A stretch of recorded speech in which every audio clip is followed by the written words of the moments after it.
Voilà, bonjour à tous. Je vous souhaite à tous la bienvenue pour ce temps de culte. Bienvenue à chacun, à vous qui venez régulièrement pour vivre un culte ici, dans ce lieu, et à ceux qui sont là de passage.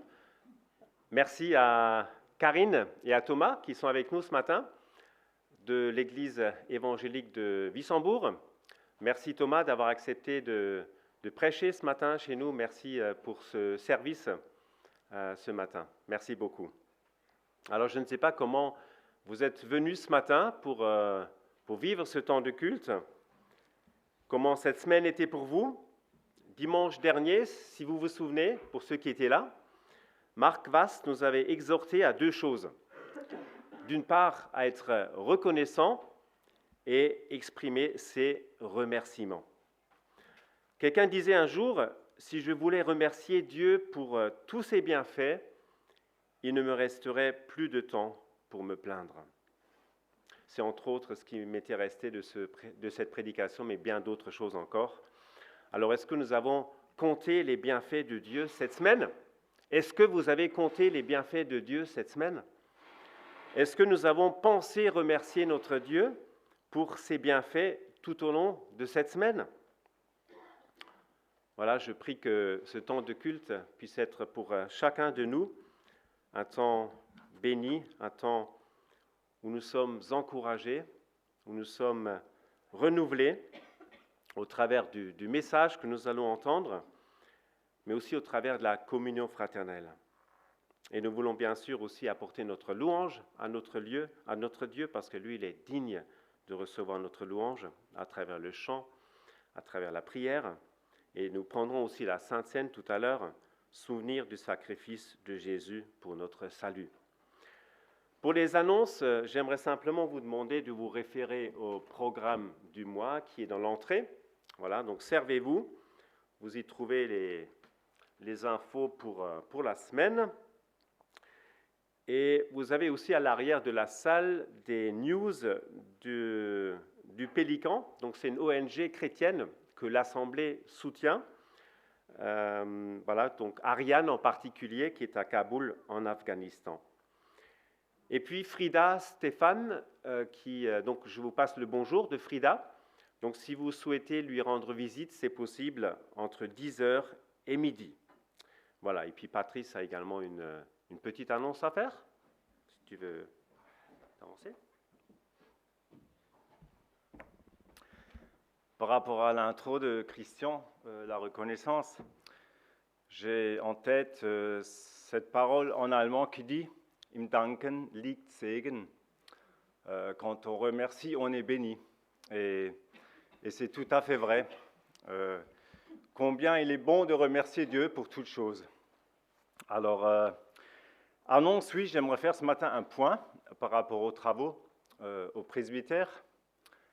Et surtout remercier, alors Othon et moi, on vous remercie pour votre aide, pour ce qui a été fait au presbytère.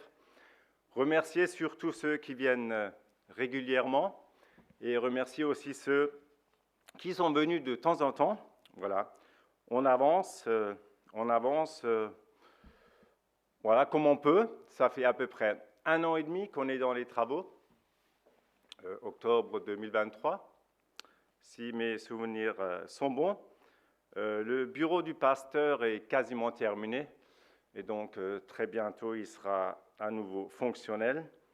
C'est vrai que beaucoup de choses sont encore à faire,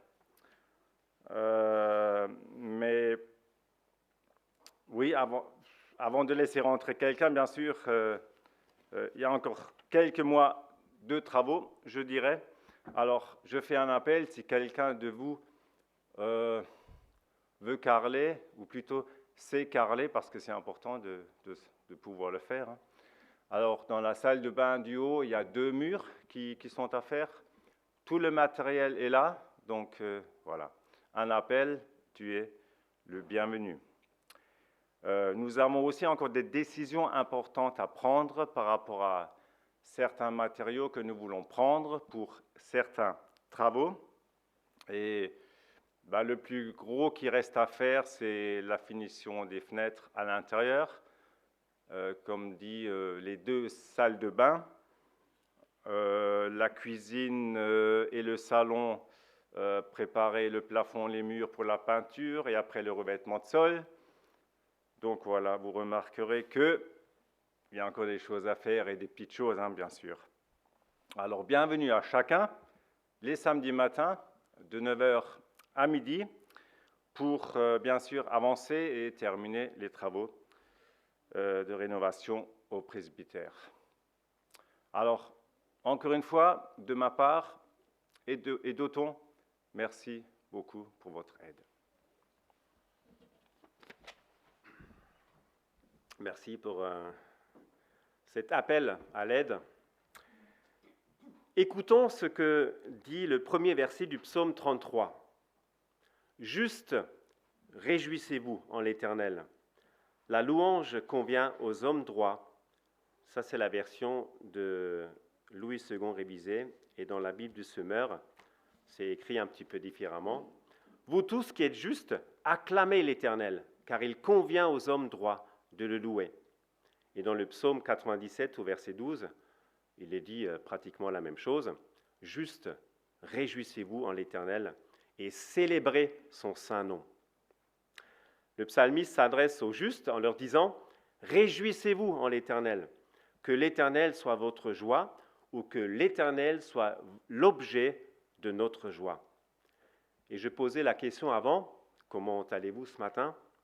Parfois, les circonstances de la vie ou d'autres raisons nous empêchent d'entrer dans cette joie qui est à notre portée. Nous réjouir en l'Éternel, nous réjouir de sa grandeur, de sa grâce, de sa miséricorde, de sa bonté, de son amour, et je pourrais encore rallonger cette liste. Lundi soir, pour ceux qui étaient là, Noémie Dell nous avait fait un retour de ce qu'elle a vécu au Liban ces 2 dernières années. Des témoignages profonds et puissants qui poussent à louer, à remercier notre Dieu.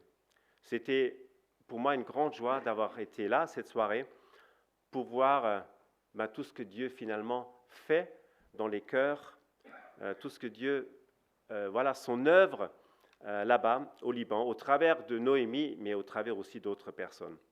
Voilà, une joie de pouvoir accueillir ces nouvelles et de savoir, voilà, Dieu est à l'œuvre, et c'était une joie toute particulière.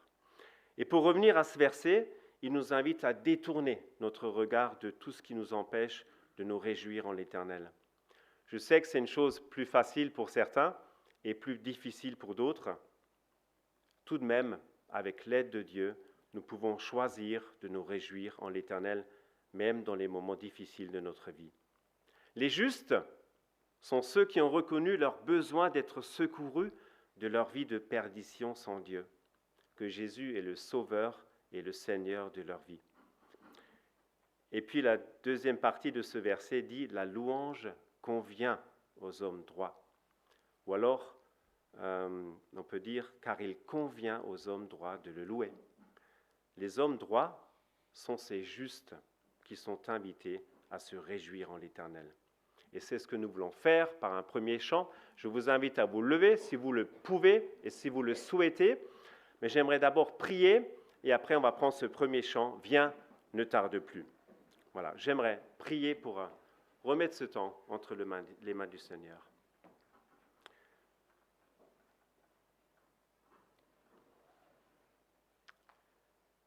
Ce matin encore, Seigneur, nous voulons te dire merci parce que tu nous donnes l'occasion de pouvoir nous retrouver en communauté. Et je te prie, sonde nos cœurs, que nous puissions chacun nous placer devant toi et nous laisser interpeller aussi par toi et être conscients que nous sommes devant le roi des rois, le Seigneur des seigneurs, le Créateur du ciel et de la terre, notre Créateur. Tu es celui qui est digne de recevoir notre louange et notre adoration, parce que tu es saint et tu es juste. Merci de nous bénir ce matin au travers de ce culte, mais nous voulons aussi te bénir parce que tu en es digne, parce que tu as fait de grandes choses et tu feras encore de grandes choses. À toi la gloire, à toi l'honneur. Amen. Et je vous invite à chanter en restant debout. Viens, ne tarde plus.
fléchira. Mais le vrai trésor est pour ceux qui l'ont choisi dès aujourd'hui. Un jour toute langue dira tu es Dieu. Un jour tout genou fléchira. Mais le vrai trésor est pour ceux qui t'ont choisi dès aujourd'hui. Viens, viens, ne tarde plus, adore. Viens, ne tarde plus, donne ton cœur. Viens, tel que tu es, adore. Viens, tel que tu es devant ton Dieu.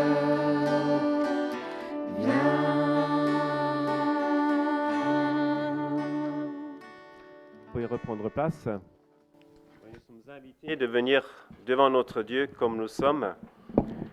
Et j'aimerais faire la lecture d'autres versets dans ce psaume 33, les versets 2 au verset 9. Psaume 33, verset 2 au verset 9. Célébrez l'Éternel avec la harpe, louez-le sur le luth à 10 cordes, chantez-lui un cantique nouveau, faites retentir vos instruments et vos voix, car la parole de l'Éternel est droite et toute son œuvre s'accomplit avec fidélité. Il aime la justice et le droit, la bonté de l'Éternel remplit la terre. Le ciel a été fait par la parole de l'Éternel et toute son armée par le souffle de sa bouche. Il amoncelle les eaux de la mer, il garde les océans dans des réservoirs. Que toute la terre craigne l'Éternel, que tous les habitants du monde tremblent devant lui, car il parle et la chose arrive. Il ordonne et elle existe. Louer Dieu fait partie de la vie du croyant. Louer Dieu, c'est lui rendre hommage. Elle peut se traduire de diverses manières, par des offrandes, par le chant, par la prière. L'adorateur le fait dans un cadre de reconnaissance à Dieu. Puisque nous sommes assurés de sa fidélité et de la fiabilité de sa parole, nous pouvons nous réjouir, nous pouvons le chanter, nous pouvons le louer, nous pouvons le remercier. Tout ce qu'il dit est vrai. Il est ce qu'il dit être. Il est digne de confiance. Il ne ment pas, il ne modifie pas ses engagements et n'oublie aucune de ses promesses. Nous avons déjà commencé à louer notre Dieu, à le célébrer, non pas à travers la harpe ou le luth, mais au travers d'autres instruments. Nous lui avons chanté un cantique, nous avons fait retentir nos instruments et nos voix. Alors je vous invite à continuer à le faire, je vous invite à vous lever pour ceux qui le peuvent. Et nous voulons continuer à célébrer notre Dieu. C'est lui le Créateur, le Seigneur, le Sauveur, le Libérateur. Sa parole est droite et toute son œuvre s'accomplit avec fidélité. La bonté de l'Éternel remplit la terre. On prend ce premier chant, « Ta parole est une lampe à mes pieds ».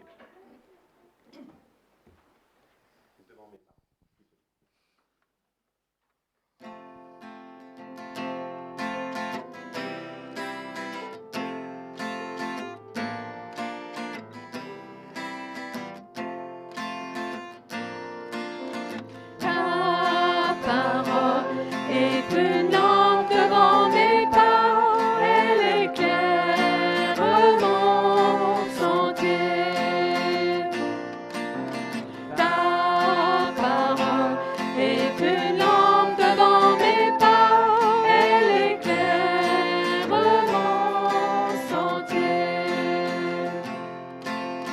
Quand parfois je crains d'avoir perdu mon chemin, tu es toujours tout près de moi. Non, je ne craindrai rien, car tu me tiens par la main, tout près de moi jusqu'à la fin.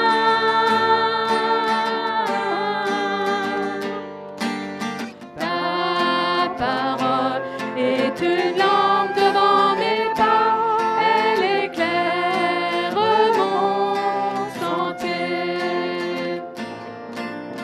Ta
volonté.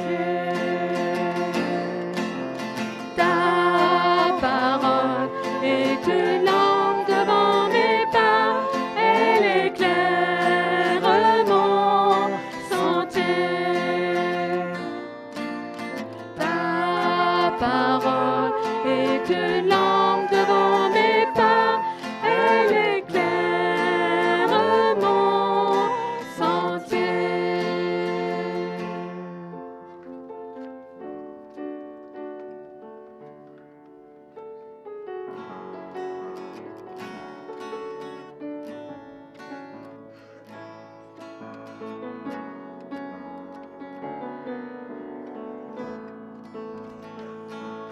Bien avant le chant qui créa l'univers, bien avant l'esprit qui planait sur la terre, bien avant que tu me formes de la poussière,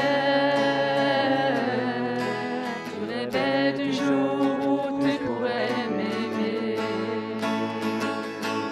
Bien avant les premiers battements de mon cœur, bien avant que je m'éveille à ta douceur, bien avant mes doutes, mes joies et mes douleurs, je rêvais du jour où je pourrais t'aimer. Je rêvais du jour où je pourrais t'aimer. Abba, Père, je suis à toi. Abba, Père, je suis à toi. Abba, Père, je suis à toi. Abba, Père, je suis à toi.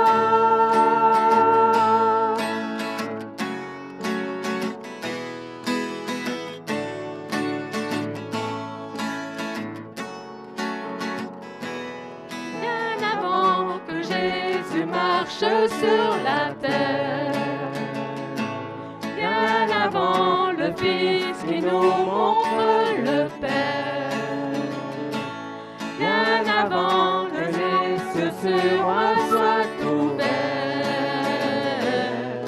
je rêvais du jour où tu pourrais m'aimer. Bien avant que mon péché brise ton cœur, bien avant que coule le sang et la sueur, bien avant les clous, le froid et la douleur, tu rêvais du jour où je pourrais t'aimer. Tu rêvais du jour où je pourrais t'aimer. Abba, Père, je suis à toi. Abba, Père, je suis à toi. Abba, Père, je suis à toi. Abba, Père, je suis à toi. Abba, Père, je suis émerveillé, saisi par l'immensité de ton amour pour moi. Abba, Père, si grande est ta tendresse, ton cœur est grand ouvert et je viens plonger dans tes bras. Abba, Père, je suis émerveillé, saisi par l'immensité de ton amour pour moi. Abba, Père, si grande est ta tendresse, ton cœur est grand ouvert et je viens plonger dans tes bras.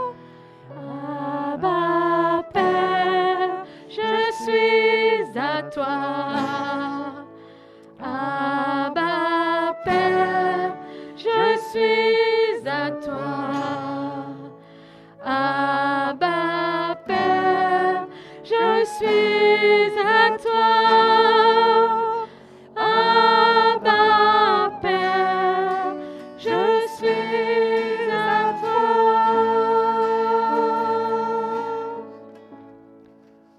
restons dans ce temps de louange et restons debout, ceux qui sont debout.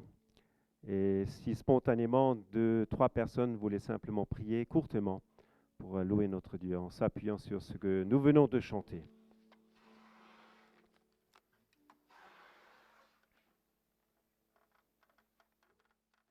Amen. Et nous poursuivons ce temps de louange par ce dernier chant de la série. Toi seul est digne de recevoir louange et adoration.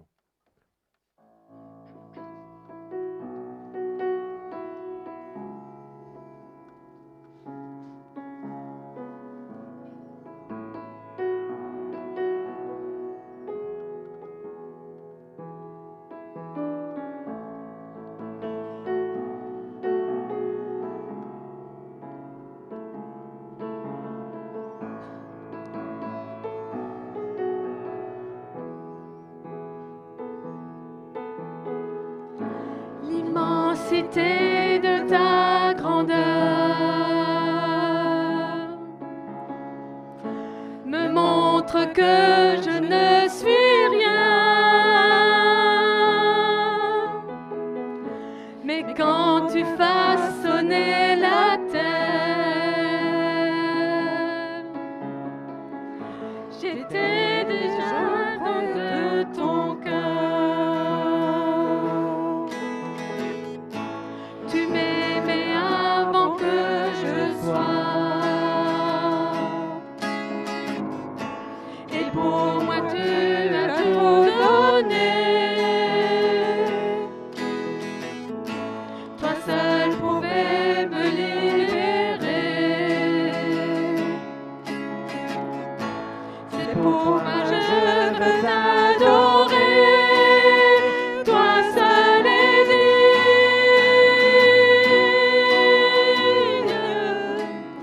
de recevoir louange et gloire pour l'éternité. Toi seul est digne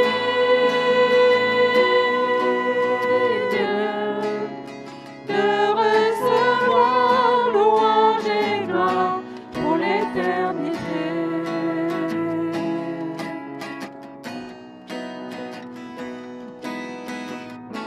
Dans ta présence, je me tiens,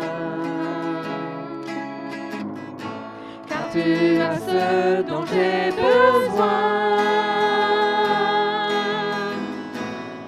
La joie, la vie et le bonheur sont dans tes pas, mais mon sauveur.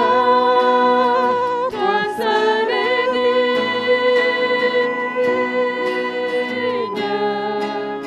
de recevoir louange et gloire pour l'éternité. Toi seul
reprendre place.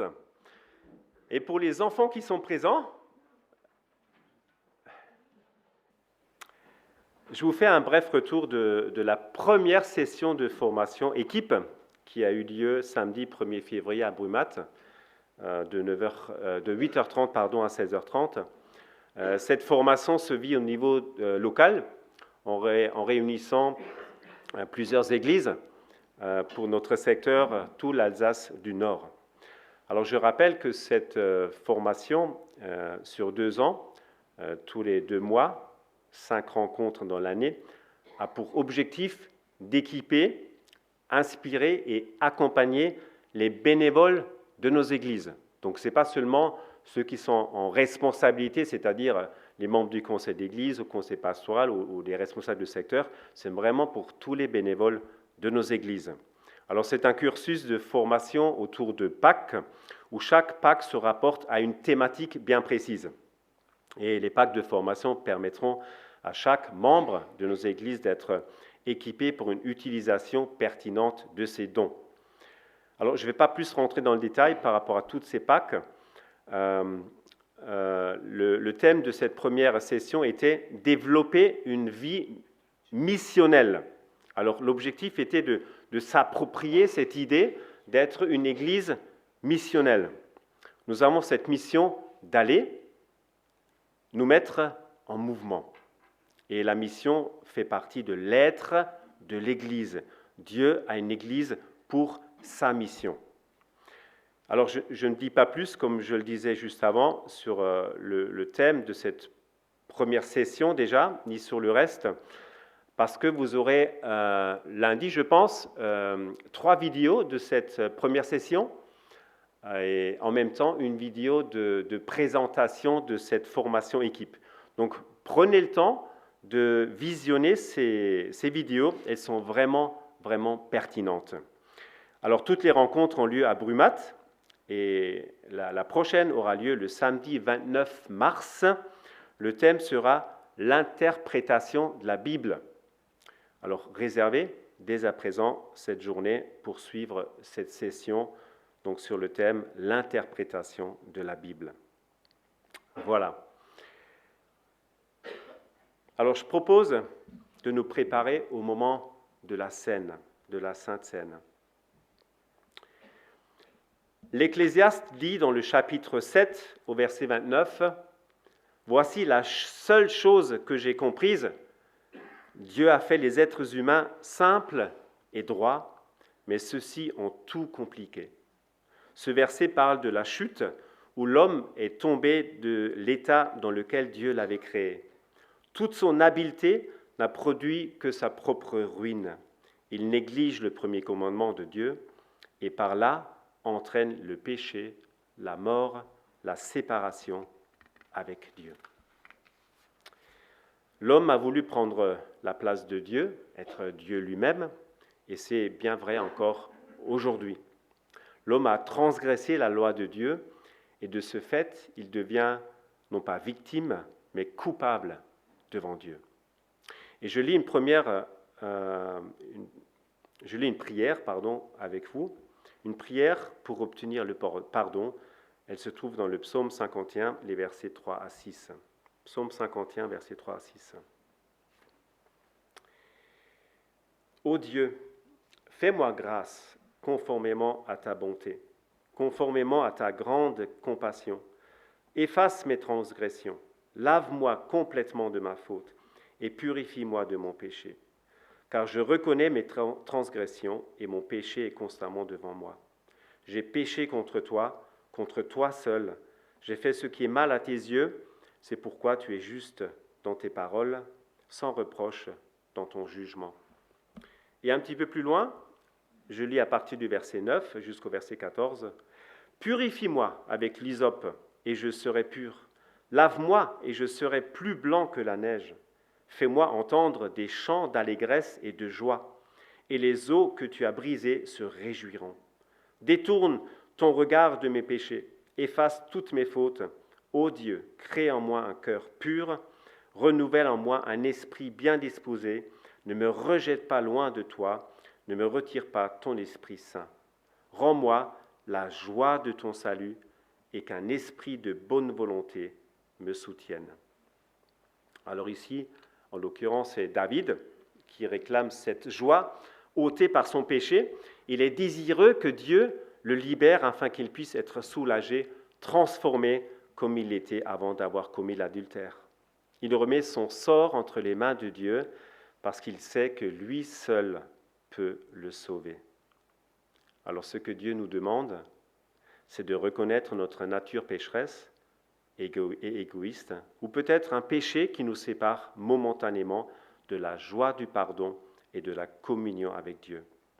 Si nous sommes désireux d'obtenir le pardon de Dieu, et si nous avons fait cette démarche de foi, nous pouvons dire comme David au verset 17, « Seigneur, ouvre mes lèvres pour que je puisse te louer. » Et au verset 19, « Ô Dieu, ne refuse pas mon cœur brisé. » Alors Jésus, ce matin, lui-même t'invite encore à venir à lui en reconnaissant qu'il a pris ta place à la croix pour le pardon de tes péchés et pour rétablir la relation avec le Père.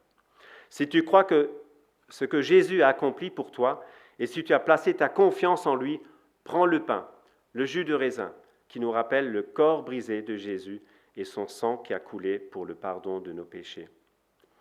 Et si tu ne crois pas, ou si un péché quelconque qui te sépare de cette communion avec lui, laisse passer les éléments.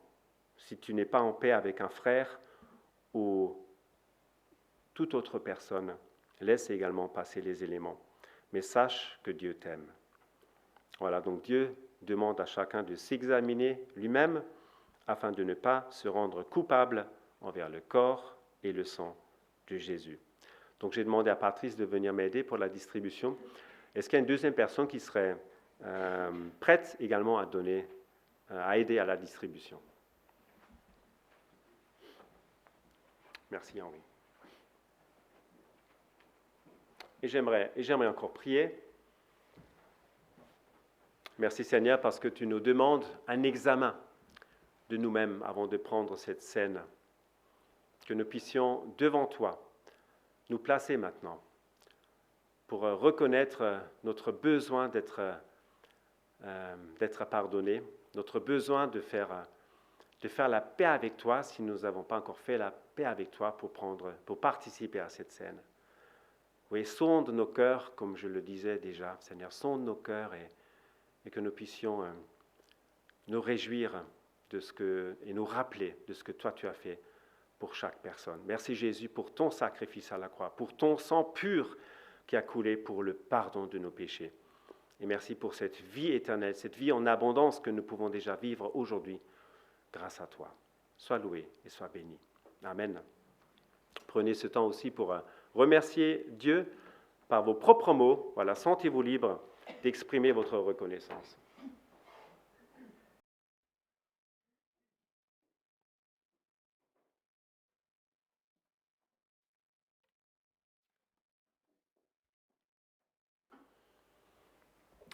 Amen. Et nous terminons ce temps de la scène par un chant. Et je vous invite à vous lever pour ceux qui le peuvent.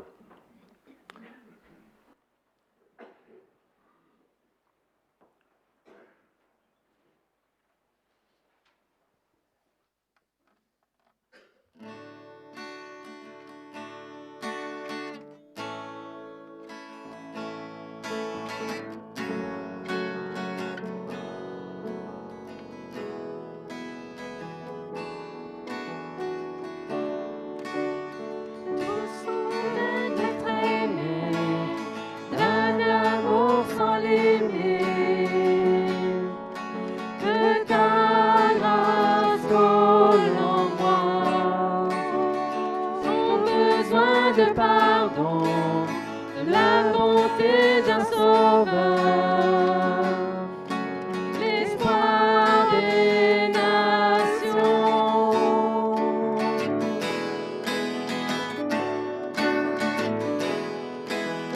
Sauveur, il déplace les montagnes, mon Dieu sauve avec puissance, il sauve avec puissance. Pour tout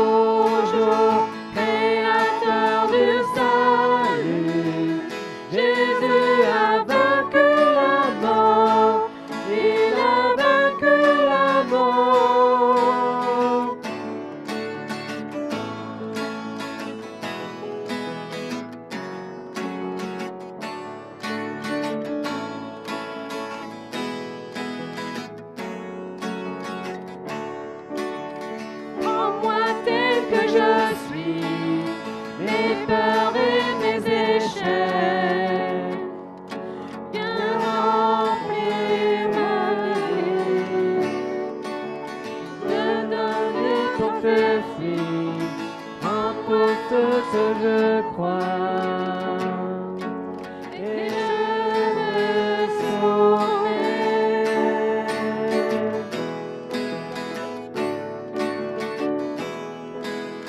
Sauveur, il déplace les montagnes. Mon Dieu sauve avec puissance. Il sauve avec puissance. Pour toujours, créateur du salut. Jésus a vaincu la mort. Il a vaincu la mort. Sauveur, il déplace les montagnes. Mon Dieu sauve avec puissance. Il sauve avec puissance. Pour toujours, créateur du salut. Jésus a vaincu la mort. Il a vaincu la mort. Est-ce que dire pour que le monde voit? Nous chantons pour la gloire de Dieu. On va ressusciter. Jésus, est-ce que dire pour que le monde voit? Nous chantons pour la gloire de Dieu. On va ressusciter. Sauveur, il déplace les montagnes. Mon Dieu sauve avec puissance. Il sauve avec puissance. Pour toujours, créateur du salut. Jésus a vaincu la mort. Il a vaincu la mort. Sauveur, il déplace les montagnes. Mon Dieu sauve avec puissance. Il sauve avec puissance. Pour toujours, créateur du salut. Jésus a vaincu la mort. Il a vaincu la mort.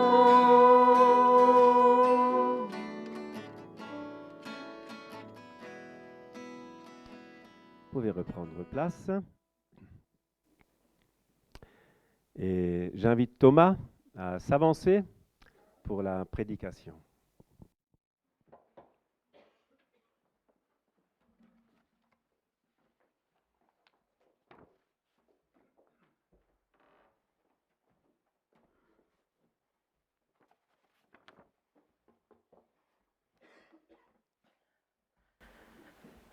Bonjour. Beaucoup d'hommes et de femmes d'aujourd'hui sont en recherche. Ils aimeraient trouver Dieu. Mais voient-ils Christ en ceux qui se disent chrétiens? Lorsque les gens comparent leur vie à celle de ceux qui se disent chrétiens, voient-ils une véritable différence? Parmi les obstacles rencontrés par les personnes qui s'intéressent à la foi, font partie des chrétiens eux-mêmes. Non pas que les chrétiens ne sont pas des gens bien, car ils le sont, mais ce dont le monde a besoin, ce n'est pas de voir des gens bien accomplir de bonnes actions pour leur Dieu, mais de voir Dieu en eux accomplir ce que lui seul peut faire. Il y a beaucoup de gens bien dans ce monde, des gens qui réalisent des choses merveilleuses et qui s'engagent dans de nobles causes, des personnes pleines de talent qui mettent leurs dons au service de grands projets caritatifs. Et des fois, la vie de ceux qui connaissent pas Christ semble finalement plus exemplaire que celle de ceux qui se disent chrétiens. Doit-il vraiment y avoir une différence entre quelqu'un de bien et un enfant de Dieu? Oui, clairement. Les croyants ne sont pas simplement appelés à être des gens de bien. Dieu désire bien plus que cela. Il a en vue pour eux des œuvres qui leur est impossible d'accomplir sans sa présence et qui vont au-delà de ce que les gens bien sont en mesure de faire. Le monde respectera ceux qui accomplissent de bonnes actions, mais il sera véritablement impressionné par ceux qui acceptent de marcher avec Dieu au-delà des bonnes actions. Nous n'avons qu'une seule vie sur terre. Vivons-la selon le plan de Dieu et portons du fruit dans ce monde. La vie chrétienne est régie par l'amour du Christ, comme l'écrivait Paul, l'apôtre Paul, dans 2 Corinthiens 5, 14, 15. En effet, l'amour du Christ nous domine, nous qui avons la certitude qu'un seul est mort pour tous et, donc, que tous ont part à sa mort. Il est mort pour tous afin que ceux qui vivent ne vivent plus pour eux-mêmes, mais pour celui qui est mort et revenu à la paix, à la vie pour eux. Sommes-nous conscients que tout ce que Dieu a fait pour nous, il n'était pas obligé de le faire. Il a choisi d'agir envers nous d'une façon qui nous est totalement étrangère. Ses pensées ne sont pas nos pensées et ses voix ne sont pas nos voix.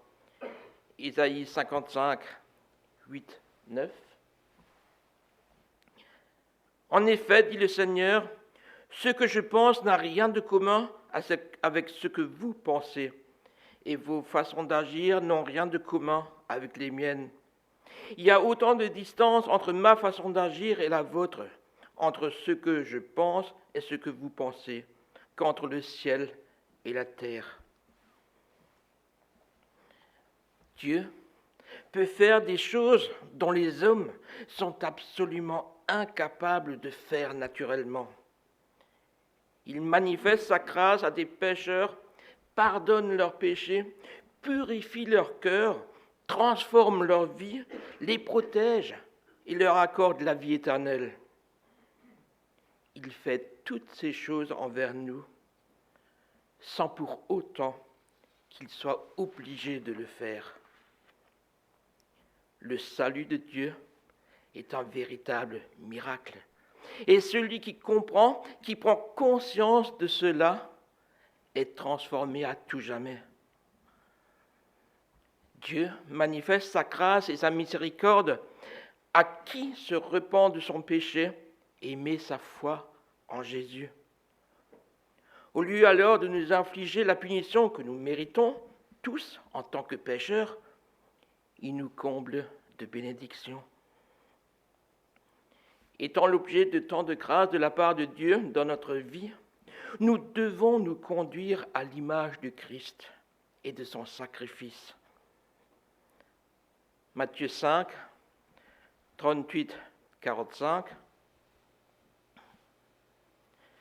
Vous avez entendu qu'il a été dit « œil pour œil et dent pour dent ».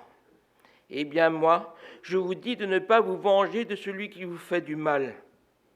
Si quelqu'un te gifle sur la joue droite, laisse-le te gifler aussi sur la joue gauche. Si quelqu'un veut te faire un procès pour te prendre ta chemise, laisse-le prendre aussi ton manteau. Si quelqu'un t'oblige à faire 1000 pas, fais-en 2000 avec lui. Donne à celui qui te demande quelque chose, ne refuse pas de prêter à celui qui veut t'emprunter. Vous avez entendu qu'il a été dit, tu dois aimer ton prochain et haïr ton ennemi. Eh bien moi je vous dis, aimez vos ennemis et priez pour ceux qui vous persécutent. Ainsi, vous deviendrez les fils de votre Père qui est dans les cieux, car il fait lever son soleil aussi bien sur les méchants que sur les bons. Il fait pleuvoir sur ceux qui lui sont fidèles comme sur ceux qui ne le sont pas. Parmi ces versets, je voudrais m'attarder un peu plus sur celui qui dit « Si quelqu'un t'oblige à faire 1000 pas, fais-en 2000 avec lui. » Et pour bien comprendre ce verset, il faut connaître le contexte dans lequel il a été écrit. À l'époque de Jésus, une loi romaine exigeait que si un soldat romain demandait à un passant de lui porter son bagage, celui-ci devait le lui porter sur 1 mille. Pour simplifier la chose, on va dire 1 kilomètre. Comme les soldats se déplaçaient souvent d'un endroit vers un autre, lorsqu'ils étaient fatigués, ils pouvaient donc demander à n'importe quel juif de prendre le relais sur 1 kilomètre. Et à la fin du kilomètre, la personne réquisitionnée était en droit de rendre le bagage au soldat et de retourner à ses occupations. Elle n'était nullement tenue de l'accompagner plus loin. La difficulté pour les Juifs ne résidait pas tant dans le fait de porter la charge du soldat que dans l'humiliation que cela représentait. Car depuis toujours, les Juifs étaient fiers d'être le peuple élu de Dieu, tandis que les soldats romains, eux, appartenaient à une nation étrangère qui s'était emparée de leur pays par la force. Ainsi, pour un Juif, se voir contraint de venir en aide à l'ennemi était à la fois humiliant et franchement irritant.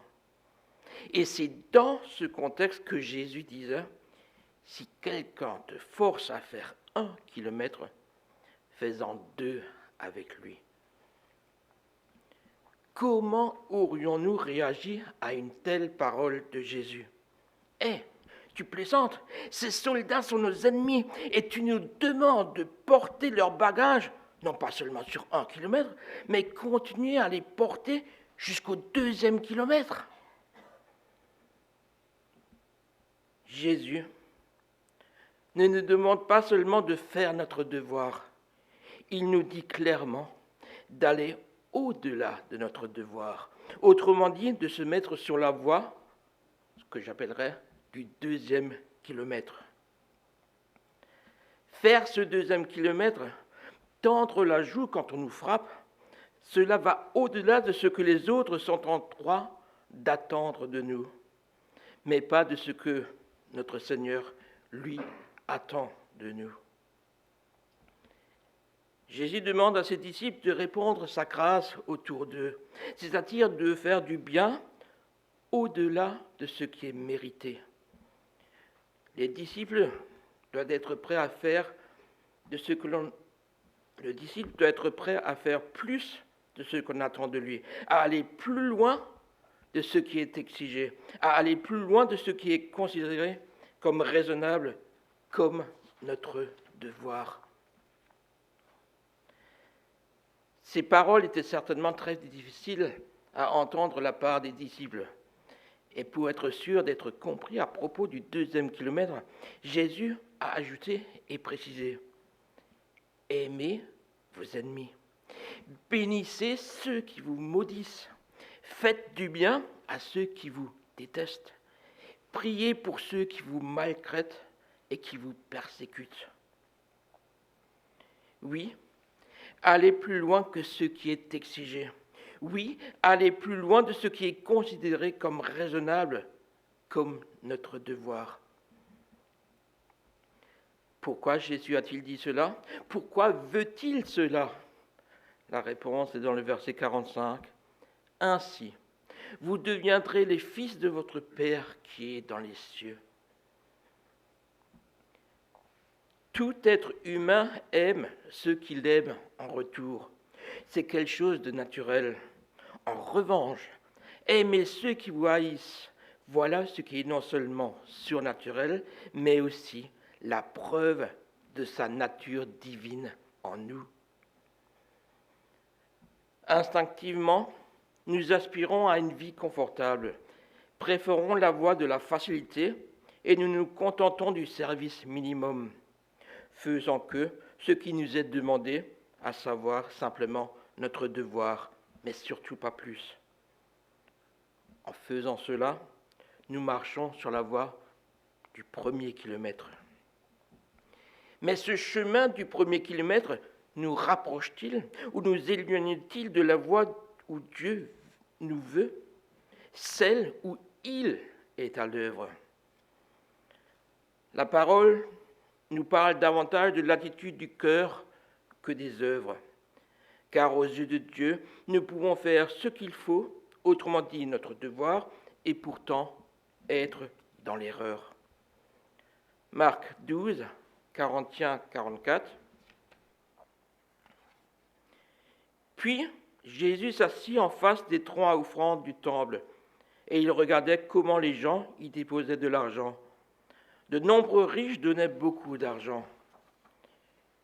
Une veuve pauvre arriva et mit 2 petites pièces de cuivre d'une valeur de quelques centimes.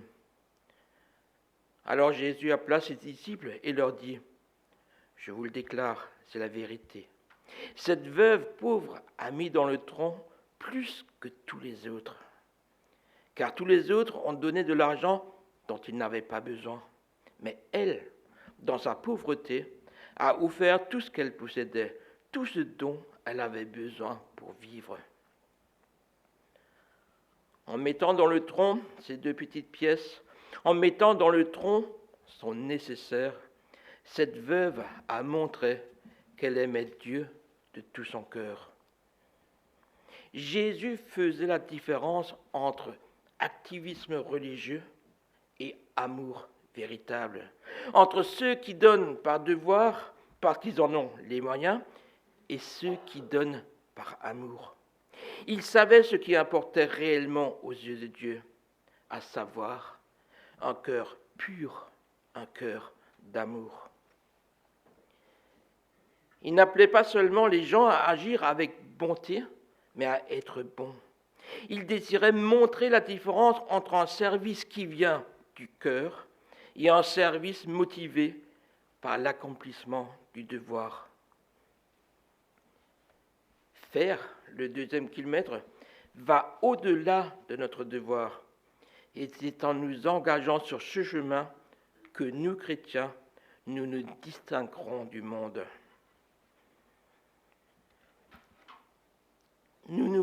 Est-ce que nous nous rendons compte à quel point Dieu a été généreux envers nous?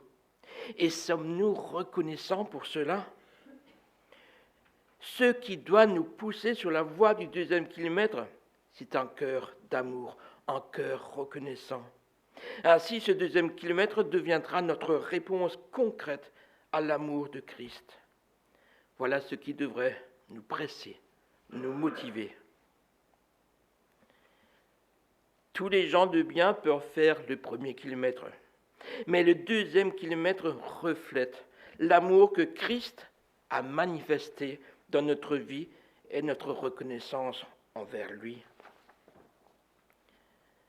La parole nous exhorte sans cesse à suivre cette voie du 2e kilomètre, qui est la caractéristique d'une vie chrétienne.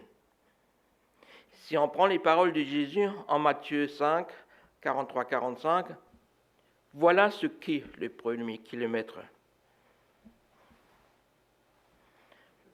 Vous avez entendu qu'il a été dit, tu dois aimer ton prochain et haïr ton ennemi. Et voici maintenant le 2e kilomètre. Eh bien, moi, je vous dis, aimez vos ennemis et priez pour ceux qui vous persécutent. Nous retrouvons également cette invitation à faire ce 2e kilomètre dans Philippiens 2, 4. Que personne ne cherche son propre intérêt, 1er kilomètre, mais que chacun de vous pense à celui des autres, 2e kilomètre. Encore un autre exemple, dans la parabole du bon samaritain, Luc 10, 30, 35. Jésus répondit, « Un homme descendait de Jérusalem à Jéricho lorsque des brigands l'attaquèrent, lui prirent tout ce qu'il avait, le battirent et s'en allèrent en le laissant à demi-mort. Il se trouva qu'un prêtre descendait cette route. Quand il vit l'homme, il passa de l'autre côté de la route et s'éloigna. De même, un lévite arriva à cet endroit. Il vit l'homme, passa de l'autre côté de la route et s'éloigna. Mais un Samaritain, je rappelle que les Samaritains étaient un peuple profondément détesté par les Juifs. Donc un Samaritain qui voyageait par là arriva près du blessé. Quand il le vit, il en eut profondément pitié. Il s'en approcha encore plus, versa de l'huile et du vin sur ses blessures et les recouvrit de pansements. Puis il le plaça sur sa propre bête et le mena dans un hôtel où il prit soin de lui. Le lendemain, il sortit 2 pièces d'argent, les donna à l'hôtelier et lui dit « Prends soin de cet homme. Lorsque je repasserai par ici, je te payerai moi-même ce que tu auras dépensé en plus pour lui. »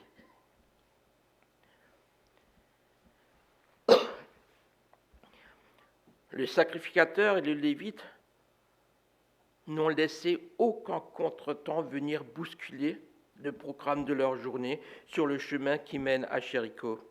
Ce faisant, ils ont fait le premier kilomètre, autrement dit leur devoir, en faisant leur possible pour répondre aux besoins de leur ministère. Le Samaritain, en revanche, a fait le 2e kilomètre en prenant le temps de s'arrêter pour venir en aide aux voyageurs blessés dont le sacrificateur et le lévite s'étaient détournés. Également dans la première épître aux Thessaloniciens, nous lisons que Paul et ses compagnons d'œuvre ont annoncé avec joie la bonne nouvelle de l'Évangile, 1er kilomètre, mais qui sont ensuite allés au-delà, 2e kilomètre, en donnant non seulement l'Évangile de Dieu, mais leur propre vie et en travaillant jour et nuit. 1 Thessaloniciens 2, versets 8 à 9. Nous avions une telle affection pour vous que nous étions prêts à vous donner non seulement la bonne nouvelle de Dieu, mais encore notre propre vie. Vous nous étiez devenus si chers. Vous vous rappelez certainement, frères, nos peines et nos fatigues. Nous avons travaillé jour et nuit pour n'être à la charge d'aucun d'entre vous, tandis que nous vous annoncions la bonne nouvelle de Dieu.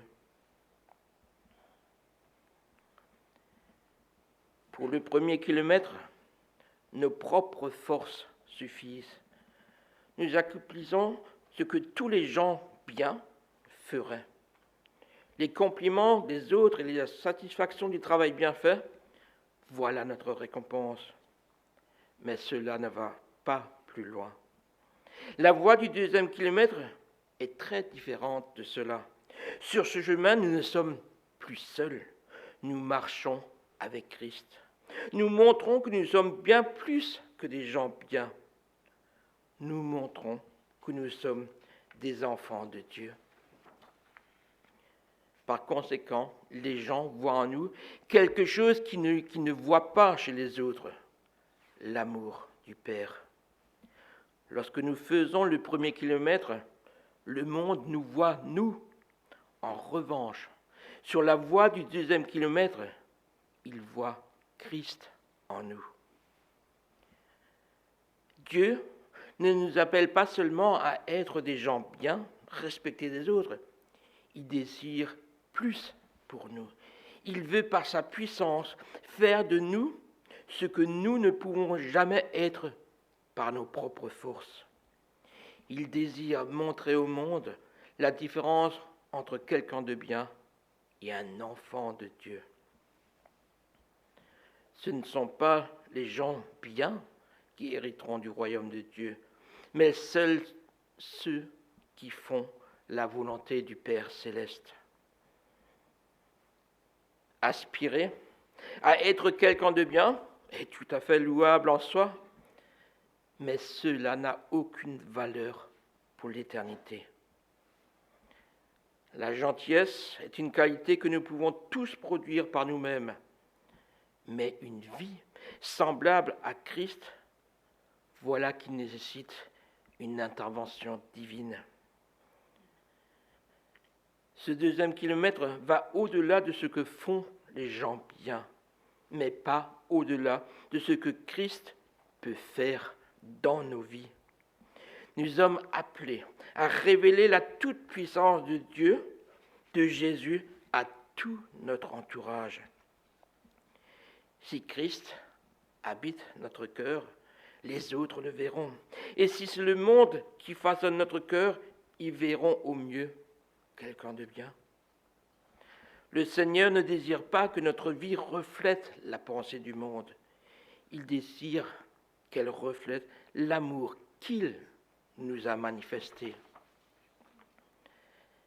Aimons ceux qui nous entourent, aidons-les, soyons plus que des gens de bien envers eux, soyons miséricordieux à leur égard, comme Dieu nous a fait miséricorde. La différence entre la voie de Christ et la voie du monde est manifeste. Pour le monde, celui qui ne rend pas un coup qu'il a reçu est un lâche. Mais pour Dieu, une telle attitude est la preuve de la présence de Dieu dans le cœur. Elle ne s'obtient pas par la maîtrise de soi, mais par la soumission à Christ. De même, dans le monde, lorsqu'on nous insulte, on a l'habitude de monter immédiatement sur nos grands chevaux. En revanche, le chrétien qui subit une injure trouve là l'opportunité de manifester l'incroyable douceur de Christ. Lorsque nous sommes ainsi miséricordieux envers les autres, le monde voit Christ en nous. Le monde respecte une bonne action, mais il sera impressionné par l'amour que manifestent ceux qui suivent la voie du 2e kilomètre, car cet amour vient de Dieu. La marque évidente du chrétien est son désir de faire au-delà de ce que l'on attend de lui, au-delà de ce qui est normal aux yeux du monde. Il se distingue naturellement parce qu'il est différent, qu'il ne se conforme pas au monde, parce qu'il manifeste la nature même du Christ. Matthieu 5, 15, 16. Il en est de même d'une lampe. Si l'on l'allume, ce n'est pas pour la mettre sous une mesure à crin. Au contraire, on la fixe sur un pied de lampe pour qu'elle éclaire tous ceux qui sont dans la maison. C'est ainsi que votre lumière doit briller devant tous les hommes, pour qu'ils voient le bien que vous faites et qu'ils vous en attribuent la gloire à votre Père céleste. N'oublions pas que le monde est perdu et est voué à l'enfer si Christ ne le sauve pas. Il est donc vital pour ceux qui nous entourent de ne pas seulement voir des gens bien, ils ont besoin de voir Christ en nous. Aussi, ne luttons pas contre les hommes, ne ripostons pas lorsqu'on nous fait du mal. Si on nous traite injustement, n'en faisons pas une affaire. Souvenons-nous que Dieu, lui, nous traite avec miséricorde. Si on nous insulte, n'y attachons pas d'importance, parce que notre Père, lui, nous aime.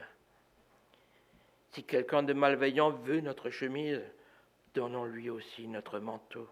Et s'il nous demande de l'accompagner sur 1 kilomètre, faisons-en 2 avec lui et étonnons-le. Sur la voie du 1er kilomètre, le monde nous voit, nous. Sur celle du 2e kilomètre, il voit Christ. Galates 2, 19, 20. Or, en ce qui concerne la loi, je suis mort, d'une mort provoquée par la loi elle-même, afin que je puisse vivre pour Dieu. J'ai été mis à mort avec le Christ sur la croix, de sorte que ce n'est plus moi qui vis, mais c'est le Christ qui vit en moi. Car ma vie humaine actuelle, je la vis dans la foi au Fils de Dieu qui m'a aimé et a donné sa vie pour moi. Encore une fois, sur la voie du 1er kilomètre, le monde nous voit nous. Sur celle du 2e kilomètre, il voit Christ. Tel est le désir de Dieu dans notre existence, que Christ manifeste pleinement sa vie en nous. Alors, ne tardons pas à lui donner ou redonner les clés de notre vie. Amen.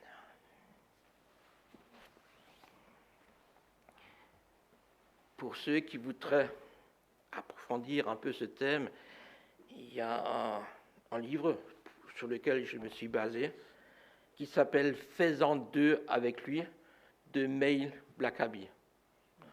Donc, intéressant à lire et très facile à lire. Voilà, merci.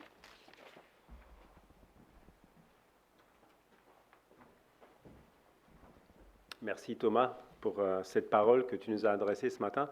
Je propose de simplement faire silence encore, que ces paroles puissent encore retentir dans nos cœurs. Voilà, faisons silence devant notre Dieu.